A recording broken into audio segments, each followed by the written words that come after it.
एक दिन मेरे पिता ने हलवे के 2 कटोरे बनाए और उन्हें मेज पर रख दिया। एक के ऊपर 2 बादाम थे, जबकि दूसरे कटोरे में हलवे के ऊपर कुछ नहीं था।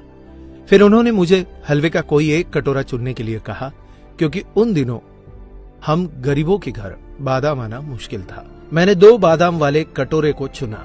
मैं अपने बुद्धिमान निर्णय पर खुद को बधाई दे रहा था और जल्दी जल्दी मुझे मिले 2 बादाम वाला हलवा खा रहा था। परंतु मेरे आश्चर्य का ठिकाना नहीं था जब मैंने देखा कि मेरे पिता वाले कटोरे में हलवे के नीचे 4 बादाम छिपे थे। बहुत पछतावे के साथ मैंने अपने निर्णय में जल्दबाजी करने के लिए खुद को डांटा। मेरे पिता मुस्कुराए और मुझे यह याद रखना सिखाया कि हमारी आंखें जो देखती है वह हरदम सच नहीं हो सकता। उन्होंने कहा कि यदि हम स्वार्थ की आदत को अपनी आदत बना लेंगे तो हम जीत कर भी हार जाएंगे।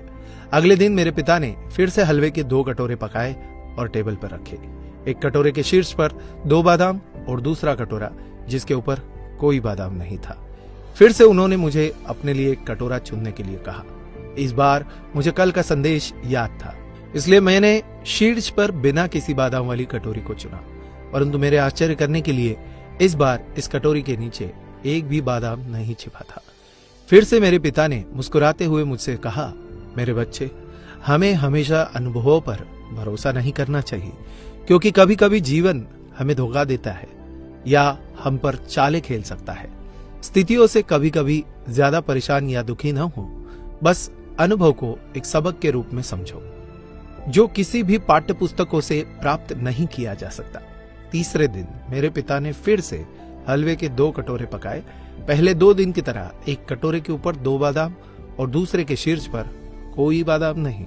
मुझे उस कटोरे को चुनने के लिए कहा जो मुझे चाहिए था, लेकिन इस बार मैंने अपने पिता से कहा, पिताजी पहले आप चुने। आप परिवार के मुखिया हैं और आप परिवार में सबसे ज्यादा योगदान देते हैं। आप मेरे लिए जो अच्छा होगा वही चुनेंगे। मेरे पिता मेरे लिए खुश थे। उन्होंने शीर्ष पर 2 बादाम के साथ कटोरा चुना, लेकिन जैसे ही मैंने अपने कटोरे का हलवा खाया, कटोरे के हलवे के एकदम नीचे 8 बादाम और थे। मेरे पिता मुस्कुराए और मेरी आंखों में प्यार से देखते हुए उन्होंने कहा, मेरे बच्चे, तुम्हें याद रखना होगा कि जब तुम भगवान पर सब कुछ छोड़ देते हो तो वे हमेशा तुम्हारे लिए सर्वोत्तम का चयन करेंगे, और जब तुम दूसरों की भलाई के लिए सोचते हो, अच्छी चीजें स्वाभाविक तौर पर तुम्हारे साथ भी हमेशा होती रहेंगी। इसलिए सदैव बड़ों का सम्मान करते हुए उन्हें पहला मौका व स्थान दे। बड़ों का आदर सम्मान करोगे तो कभी भी खाली हाथ नहीं लौटोगे।